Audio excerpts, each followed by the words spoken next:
Everyone, welcome to the show. We have a special guest today, and his name is Nicholas Cortellucci. Nicholas, welcome. Thanks for having me. So, everyone, Nicholas, he founded a company not too long ago, actually, called Atrium Research. It's sell-side research. He's based in Bay Street in Toronto, Ontario, Canada.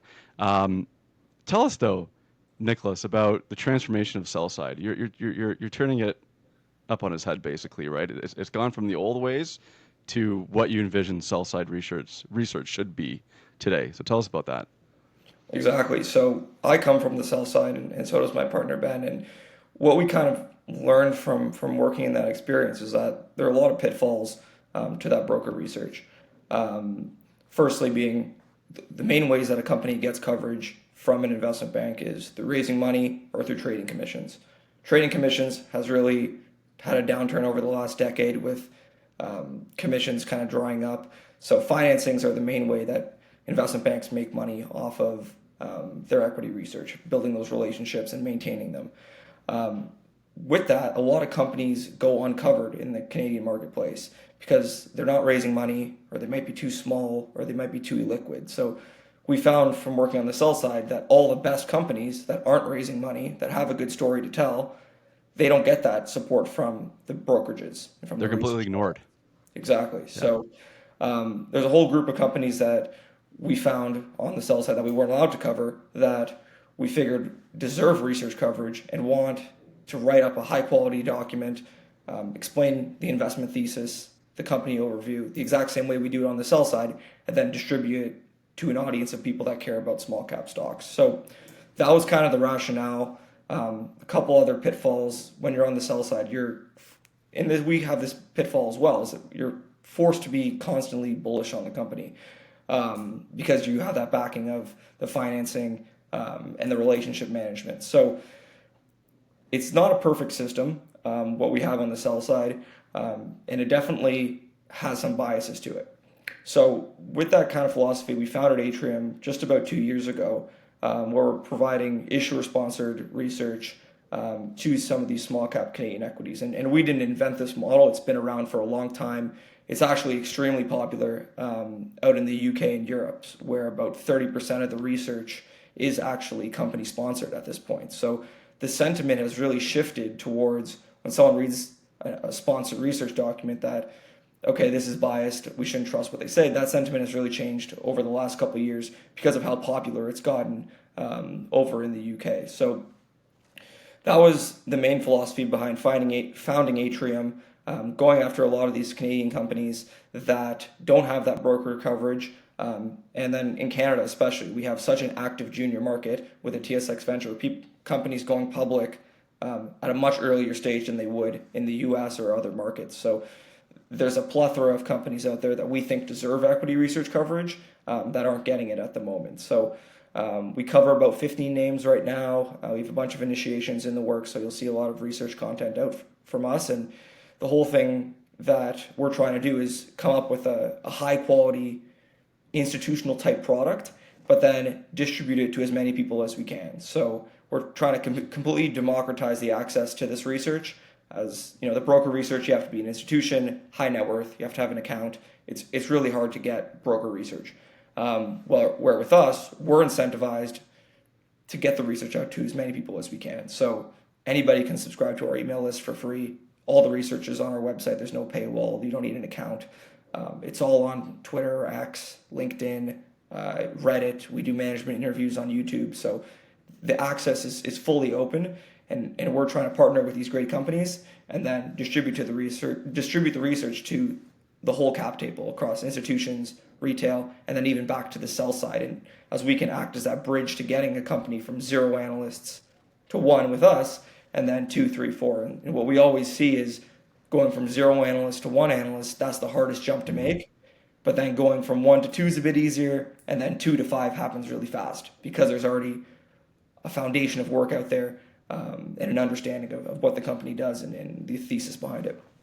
So 2 years in, you already have 15 clients and you're covering Mhm. 15 companies. So congrats. That's amazing. Who was your first client and how did you gain that first client? Yeah, so the first client was a company called Oh My Gold Mines. My partner Ben, he covers metals and mining, and that was the first one. We had an existing relationship with the CEO there, Hmm. and it's been a massive winner. We initiated around 8 cents. It trickled down for a while. Not much was going on. It went down to 4 cents, 3 cents, and then their PEA came out. They have a mine in Guyana. Guyana became a super hot jurisdiction, and now it's around 26 cents. So it was a multi-bagger off of our initiation price, as well as when we wrote a lot of the research in the trough there. That's awesome. Well, what were some of the challenges getting started on day one, Nicholas? Yeah, I mean, it was. First 90 days, let's say. Yeah, I think the main thing was getting a couple clients to take that leap of faith on us, Yep. because we didn't have a track record or anything to really go with us. And then the distribution was quite small because we weren't covering any companies. We put out a lot of different thematic research to try to get people to subscribe to the list and grow that distribution. And we've done that really well over the last couple of years, but it started off slow. You've done it very well. I'm subscribed. How many subscribers do you have now? It's just over 10,000 on the email Wow. list.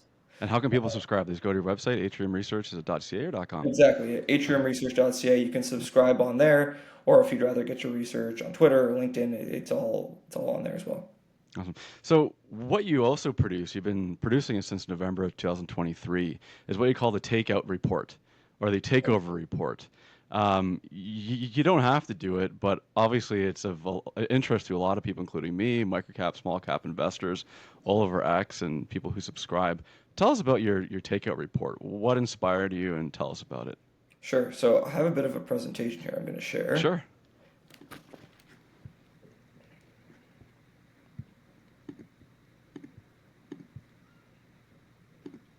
All right, you should be able to see it here.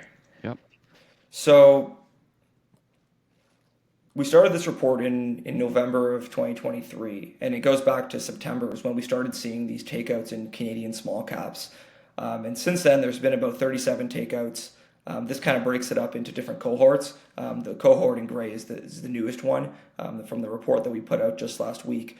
But what we've seen is there's been a ton of activity in the Canadian small cap space from acquirers across private equity, strategic acquirers, management takeouts, all kinds of companies from different industries, different market caps across the small cap space, typically under 2 billion is what we're looking at here, all at nice premiums. And what we're trying to do is that we saw all these different acquisitions, and we figured there must be some type of common traits that they must have that we can use to figure out what the next company is that gets acquired. So this is an overview of all the companies that have historically been acquired since that time period, and then we tried to use this to predict the future ones. So Absolutely. And I can see from that list, if you go slide up, the majority of private equity takeouts, private equity buying exactly. out these companies and taking them private. Why now? Why have there been so many takeouts in the past 2 years? Can you explain that to the audience? Yeah, I think valuation has been the main thing. I mean, you can buy a lot of these great Canadian companies at single-digit EBITDA and PE multiples. And when you look at them versus their historical highs, as you can see in the graph here, you're getting them at much cheaper prices than they were at their previous all-time highs, which might have been in 2021 or 2022. And a lot of the fundamentals have improved over the last couple of years for a lot of these stories. So it's kind of been valuation driven, in my opinion. And when you compare that, the multiples they're trading at versus one, their historical multiples, and then two versus their international peers, it's been a great opportunity for these private equity firms to acquire these Canadian companies that nobody is really looking at because the institutional capital in Canada is so slim at the moment. Especially if they're U.S. private equity, right? They're using a much stronger currency, and they have arbitrage on their side. So if I was to look at the average, let's see, increase here, is it 67%? Is it? It's kind of small. If I look at the average gain there. Yeah, so the average Yeah. the average gain is about 67%, 59% for the new cohort, Yeah. and the average market cap was 307 million. Okay, So got it. not micro cap companies, not nano caps, but getting into the more mid cap territory is where we've seen them. So here are a couple of the characteristics that we picked at. So And this is interesting for the audience, right? Because they can always, add on, they can modify, but there is a strategy here. Like this is absolutely a special situation strategy, right, in the market where you can try your best to predict which companies will be taken out. And you show in a subsequent slide later that there's outperformance, right? The takeovers basically Absolutely. have done better than the broader market, the TSX. Absolutely. Let's get into it. So yeah, as we said, the first main characteristic, poor stock performance. The stock is down massively from their all-time highs seen in the last couple of years. So on average, in the new cohort, it was down 57%. The overall data was 42%. So just shows you that these private equity firms or other acquirers are buying these Canadian small caps at discounts to what they were trading to in the past. So it's easy to make the case that the company was trading at $10 2 years ago. It's at $5 today. And in that period, fundamentals have really improved, and just the multiple compression from interest rates, the market in general, the TSX being down pretty massively compared to most other indices, has really made these companies a lot cheaper. So if you want to put your private equity hat on as a do-it-yourself investor, you can just go to I guess a stock screen, a free one online, and go to maybe 52-week lows, right? And you have a look there Yeah, at what potentially other actual private equity firms are looking at. Okay, those are great. So if we go to number two, absolutely. So the second point here, cheap versus their international peers. We've gone through a couple examples of this in the past reports if you guys want to check it out. But a great example we thought was Ready Shred, which is a company that operates paper shredding businesses across the U.S. They got acquired a couple months ago for about 6 times EBITDA. And then when you look at the U.S. peers, obviously more large and more established, there's not an exact comparable to this, but they're much more expensive at 15 times or greater. So when you look at the disparity between the Canadian companies versus their U.S. and international peers, you're getting it at a much larger discount. So the opportunity for a private equity firm or even a strategic acquirer to acquire a business at half the multiple that it should be trading at and roll it into a larger platform, or improve it and relist it on the U.S. exchange in 5 years or something, that's a great value multiple arbitrage that they can have. yeah. And then the third point here, profitable companies. 9 of the 11 new acquisitions were profitable. That's been a consistent indicator with 28 of the 37 firms being profitable. It goes with the whole private equity trend that we're seeing. They're looking for companies that have cash flow, are profitable, and there's not too much operational improvements they have to do to get them from point A to generating cash. Mm-hmm. And then the fourth point here, solid growth and tailwinds. So all these companies are growing for the most part. The new cohort was expected to grow over 40% over the last 12 months, and then 13% next year. So, meeting all those standard characteristics you're looking for if you're a private equity acquirer: growth, good balance sheet, margins, and then the fifth point here, market cap over 30 million. We actually used to have this. The criteria was market cap over 100 million, but we started to see acquisitions in the lower and lower market caps as we put out these reports. So we ended up making that over 30 million, and we're seeing that even in the lower bracket now. We saw a couple in the 10 million range. So I think that maybe speaks to some of these private equity firms going down market with that low-hanging fruit being already taken out maybe a year ago or so. But the group average was around 307 million. So just tells us we shouldn't be hunting in the mega caps or the large cap universe for looking for these takeouts, or we shouldn't be looking in the nano cap, sub 5 million, sub 10 million market cap range. That 100 million market cap kind of seems to be the sweet spot for us.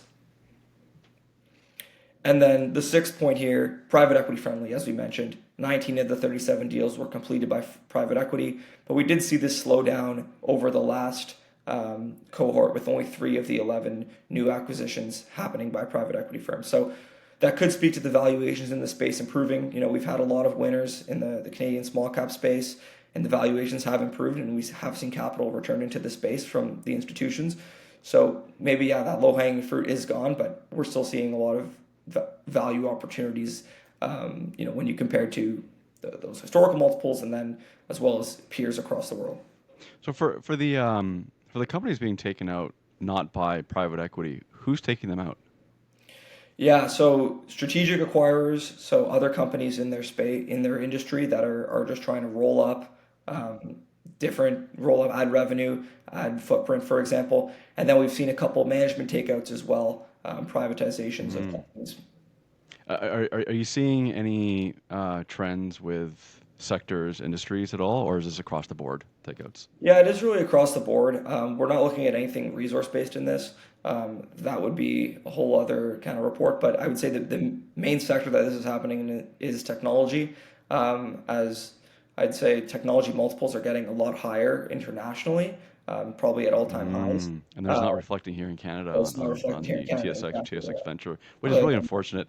Like the saddest thing for me, Nicholas, is to see a company, be taken out at a lower price than when it IPO'd, initial Yeah. public offering. That's really sad to see. Yeah, exactly. And we'll talk about this in a couple more slides. But yeah, a lot of these great companies being taken for us. And I think if a lot of them stayed public and they worked out their problems, they would, be at higher stock prices than the 40 or 50% bump that they get by getting taken out. Yeah. So with this kind of criteria, we've managed a list of about 40 names that we think meet all these criteria, using a bit of a quantitative analysis as well as us doing fundamental analysis on some of the names. And we've done really well compared to the TSX. It's a pretty diversified portfolio. It's equally weighted, and we rebalance that at every time we put out the report. So about every 3 months, we put out a new update on this, and we'll rebalance it. So we're not holding on to the winners. It would be a lot higher. We've had Kraken and Zedcor and some of these massive winners on the list, and the list would be performed a lot better if we held on to them. Mm-hmm. But just for simplicity, we keep rebalancing it. And what we found is these criteria are really good for predicting what companies are going to do well. And not only the ones that are going to get acquired, which we've had a bunch of the companies from the list get acquired, but for the companies that are actually just going to continue performing well, their valuation is going to expand, their fundamentals are going to improve, and stay public. As what we've seen in the best companies, they're not getting acquired. They're actually continuing to execute, and those returns can actually compound in the public markets.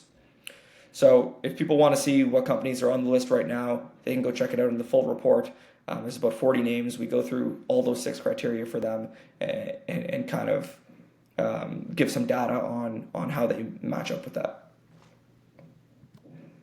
So this is looking at the performance in part 4, which was from the end of September to last week.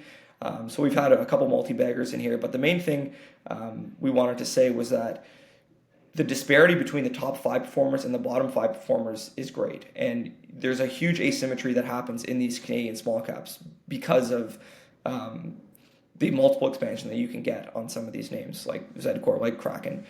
So the top 5 performers were up 87%, and the bottom 5 were down 32%. So you get that asymmetry effect where if you pick a good story, you might get a multi-bagger out of it, and if you pick a loser, you're not going to get hurt that bad when using these 6 criteria, because you're choosing companies with a decent balance sheet. They're profitable, they're growing. So that's a great key characteristic and a great benefit that you have when you're investing in these small caps, is you have those asymmetric returns when you can get that kind of VC model where you have a winner, you're going to hit it big, and that's going to make up for the losses. Absolutely. And for people watching this right now, these are the potential takeover candidates, right, that are part of your model portfolio here. These aren't companies that haven't been taken over. Exactly. And Happy Belly, I know you have a video on as well, so users should I check interviewed that Sean Black. out. Exactly. There He's you go. in hyper growth mode. I don't see him being taken out anytime soon. Yeah, I don't think so either. But yeah, top performer from our list from September to January. Yeah. And then going back to the point that we said, these are the best performers since getting added to the list. So Kraken was a 5-bagger, NTG, Enterprise, Zedcor also multi-baggers. But out of these great winners, only 2 of the companies were actually acquired. So it kind of shows that the companies that don't get acquired, they don't have that short-term mindset. They think in the long term, and they compound those returns over time. Those are the ones that actually end up creating great returns for investors, rather than having that short-term mindset saying, okay, we're going to throw in the towel, we're going to get acquired, give our investors a quick pump, and then call it a day from there. So, it is nice to get that boost when the company gets acquired, but it's also great to compound those returns over time. And that's where you can have those multi-baggers and create some generational wealth. Absolutely. You can create some generational wealth. You have, a long-term 5 to 10 years ahead of some of these really great companies. It's a win-win though, right? Like when you apply your lens, your 6 factors to looking for companies that, private equity would want to buy, or strategic acquirers, either they get taken out, or like you said, they go on to the compound for much longer. It's a good lens to apply. You're thinking like a business basically. You're not just in it to acquire some shares then sell for a quick 10% jump. Exactly, and it goes back to that cliche, the investing in public markets with a private equity mindset. Mm-hmm. Yeah, so that's the presentation there, on the different characteristics that we found in the microcap space, and how we can kind of apply it. If people want to see the past reports and the companies that are on the list, they can check it out on our website. It's atriumresearch.ca. It should be one of the first reports there. And if investors want to just copy the portfolio, it's done pretty well, or go through the names and see if companies that their shareholders on have made the list, or look for some new ideas. I would encourage them to do so. All right, sounds good, Nicholas. I appreciate that walkthrough. Let's talk about some of the companies that you cover right now, the Atrium. Sure. So we cover about 50 names. I'm doing diversified industries. My partner Ben's doing mining. There's a couple names I wanted to talk about that I think are pretty well set up for 2025. And they're fan favorites, right? You have a lot of retail do-it-yourself investors who are supporting these companies and investing in them. Exactly. So most people would probably know us from ADF Group. It's been a massive winner over the last couple of years here. They have a big following on social media. A lot of people are tweeting about the name and doing their own research. But what the company does, ADF Group, ticker's DRX on the TSX, the company does steel manufacturing, fabrication, engineering, and installation for various infrastructure projects in North America, mostly in the US, for various different types of infrastructure projects across airports, roads, highways, industrial complexes, all different kinds of projects. So the company is a cyclical for sure, and what we think is the company has really entered a growth cycle over the last couple of years, and the stock has really reflected that. So in 2024, fiscal 2024, they grew about 32%, and we're expecting single-digit growth in 2025, fiscal 2025 again, and the EBITDA growth is even more impressive. So the company spent the last 2 years upgrading their facility, adding in robotics and automation that have really increased the throughput, increased the margins as well. So EBITDA margins went from under 10% a couple of years ago to about 27% now. So the stock's done tremendously well, went from $3 to $20 over that period, and then it pulled back for a few reasons. The first one, management did a $50 million buyback, but it came directly from the management team. So the company was buying those shares directly from management, which owned about 45% of the shares outstanding. So that kind of rubbed the street the wrong way. People thought it was kind of using the corporation to enrich the family, which, there's pros and cons to it. They probably couldn't have done a $50 million buyback in the public markets with liquidity the way it is. So there's puts and takes to it. And then they got tied up in the whole trade tariff worries, with steel being one of the main things that Trump has gone after in the past. And most of their production happens in Canada and is shipped down to the U.S. So they're kind of in the eye of the storm when it comes to the trade worries. 25% tariffs would hurt. Exactly. So it would hurt them pretty badly. We saw steel get exempt last time Trump was in office. Mm-hmm. I don't know if that'll happen again. It's really a black box as to what happens once he gets in office and if he puts in these tariffs.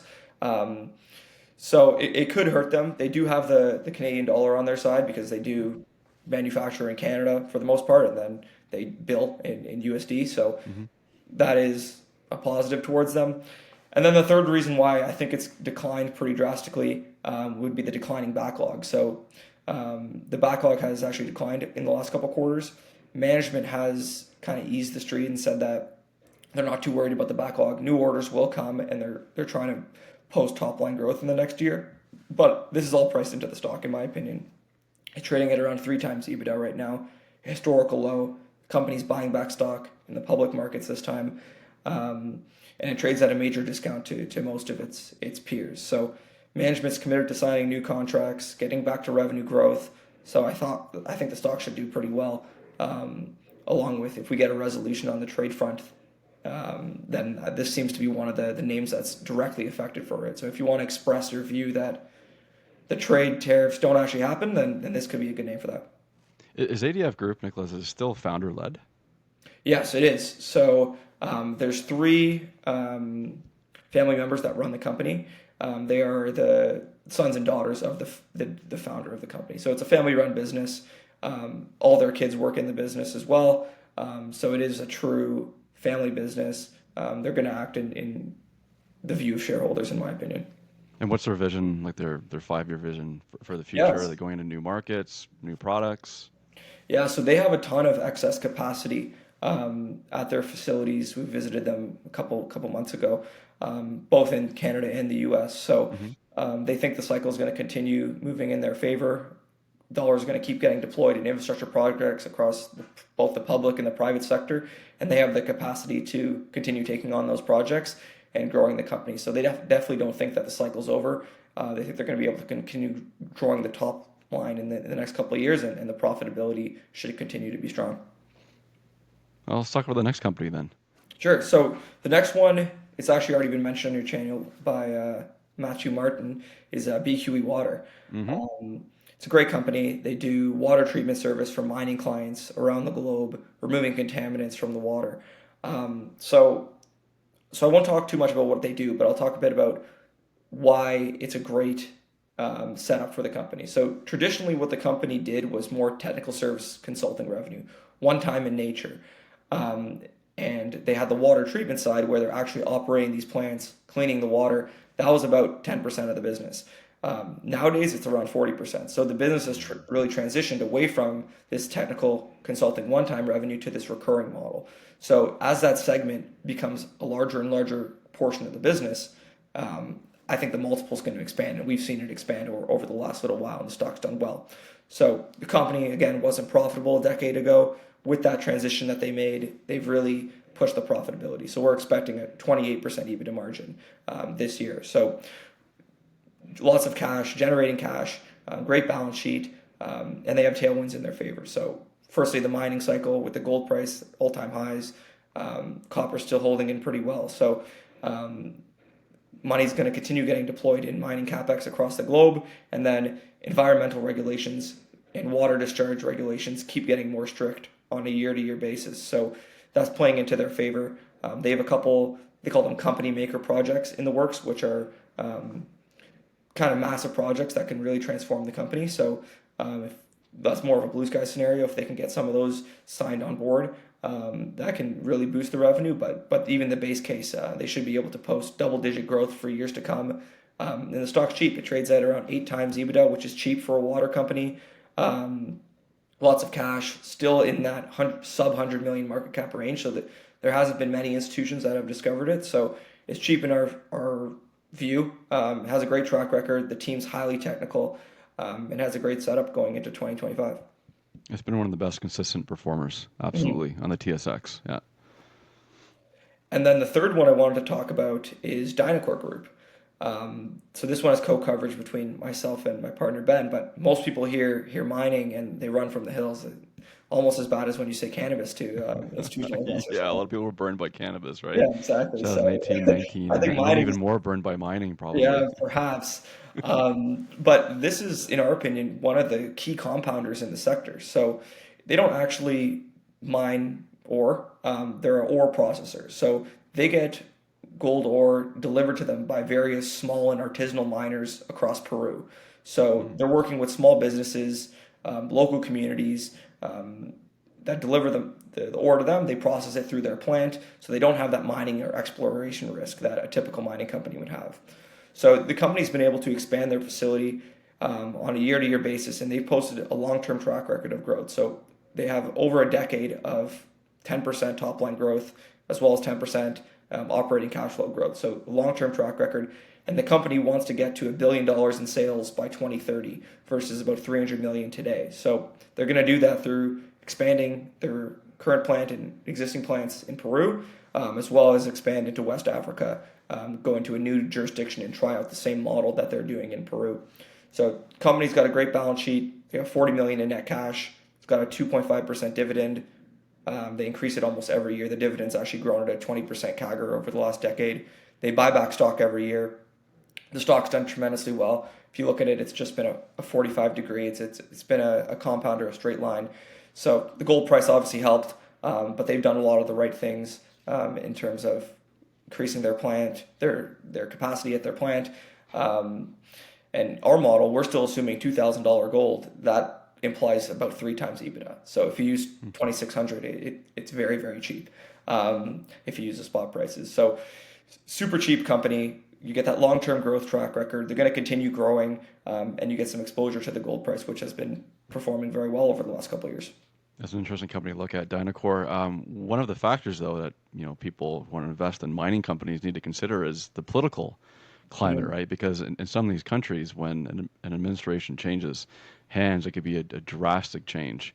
How is Peru, and how is the potential where they're looking at West Africa in terms of political climate Yeah, for companies like in the mining sector? yeah. So Peru's not a great jurisdiction, I'd say, but the thing is, because they're working with artisanal miners and local communities, they're kind of sheltered from that government coming down on them. So they haven't had any operational problems over the last 20 years they've been running the company. And I think that would kind of translate into West Africa as well, because they're working with small businesses, local communities, and the backbone of a lot of these countries. So they've been pretty sheltered from it, in our opinion. Okay. Let's talk about your wish list now, Nicholas. Let's have some fun because we do have public CEOs as well as do-it-yourself investors and hedge fund managers watching this. What companies out there, what underfollowed companies in the TSX need more exposure and should probably get out there more that you love to cover in the future?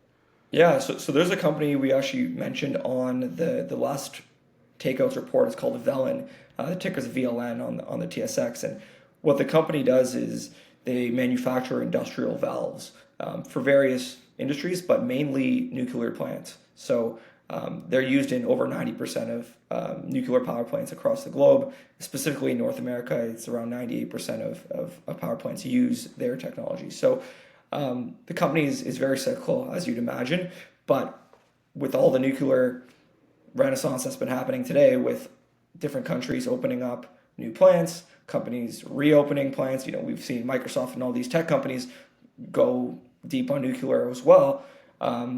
Things seem to be moving in their favor. So the company was actually supposed to be taken out at $13 a share about 2 years ago by a U.S. company called Flowserve. The acquisition was blocked by the French government. It was approved by Canada and the U.S. The French government blocked it, so the stock price dropped down back to its pre-deal price. It was around $6-7, and now it's crept its way up. It's ripping today again because they're reporting tomorrow night. So it's around $12 now as of today. It's very cheap. They have a great backlog. The backlog's growing super fast. The company doesn't do a lot of marketing. It's a bit of a black box. I don't know what's going to happen when they report next week. Nobody does. There's no consensus. They don't do a lot of talking to the street. So those are the kind of names that we want to have in our stable, where they can use us to tell the story, have those estimates out there that people can rely on when they're doing their own fundamental analysis, whether they're an institutional investor or a retail investor trying to frame up their expectations. And who else is on your wish list? I would say a lot of the winners on that list that we were talking about, Kraken, Zedcor, maybe even Happy Belly, something like that. We've been trying to talk to these companies. A lot of them have the support from the sell side because they're raising money. But I think there is a world where, and it's probably not now, but maybe it is in a few years, where some of these companies, they have broker coverage, but because we have a large email list and because we probably get more eyeballs on our research than a traditional boutique investment bank would, there's value in having them and us. It's not one or the other. The combined effort can be worth more than the sum of the parts. So just because you try to get research on Kraken, for example, it's hard unless you're in an institution or you have an account with one of these brokerages that covers it. But with us, it's on X, it's on LinkedIn. Anybody can go out there and read it. And what takes a lot of these names from a 50 million to 100 million to 150 million is retail. And Small those, investors, exactly. These are the people who take it there, and then institutions, when it gets to the right price or market cap, then they start exactly. getting So interested and can buy. those people are robbed of fundamental research. Hmm. They're looking at Twitter threads. I know there's a lot of great people that do research, like Small Cap Discoveries and Common Sense Investing, and a lot of these guys, Microcap Club, that do stuff. But there's no one that does an institutional report, kind of the way that we do. That's identical to the sell side. So when you put out those reports to the newsletter or on X or the videos on YouTube, what sort of questions do you receive? What's the feedback loop like from potential investors? Yeah, so I would say we get a lot of the similar feedback that we would get than compared to when I was on the sell side in terms of people are asking us questions about our assumptions in the model, about particular aspects of the business. What do we think about this segment, this geography? Um, and I would say it's more about the estimates and how we get to our target price. So um, most of that I would say comes from the institutional side, and the retail side, I'd say more is the social media readership. As we're not really doing an institutional sales product where we're calling people up and saying, hey, check this out, check this out. We're putting out the research, read it if you'd like, ignore it if you don't. And then if you have questions, we're totally open to answering them, guiding you the same way that a sell side analyst or an institutional salesperson would. What's your take on the your prediction, Nicholas, on the IPO market in Canada for 2025? How do you see it shaping up? Well, I don't think it can get much worse.